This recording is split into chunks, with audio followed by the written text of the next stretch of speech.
Ia ez du ikusten eta entzun ere gaizki. Juan Miguel Goiburuk 84ko urritasuna dauka. Hala ere bizitzaia normaltasun osoz egin dezake. Bart iritsi da Madrilera. Mi madre al principio decía que estaba loco. Al final parece que me dejó venir y parece que me apoya algo.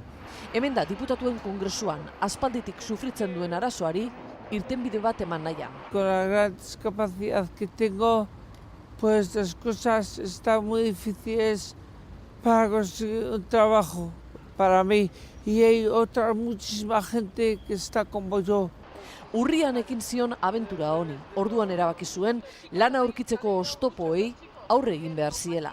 Eta osoigo.com web atarira jo zuen. Bertan, herritarrek politikari galderak egiten dizkiete. Federico Puyolek erantzun zion. Un placer tenerte aquí. Alakanteko PSOEko diputatua. Dudas para nada, ¿no? A la hora de ayudar a... No, porque además lo que planteaba era una cosa muy lógica y muy de justicia. Hemendik aurrera Juanmik berari pasatzen dio errelebua. Helburua lege aldatzea, urritasun larria duten lagunentzat lanpostu gehiago gordetzeko. Madriletik ordiziar honek Amaiur eta EAJaren laguntzeko konpromisoa ere badarama. Salud, felicidad.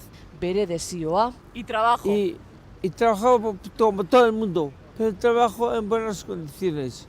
errealitate bihurtzeko. Ahí está.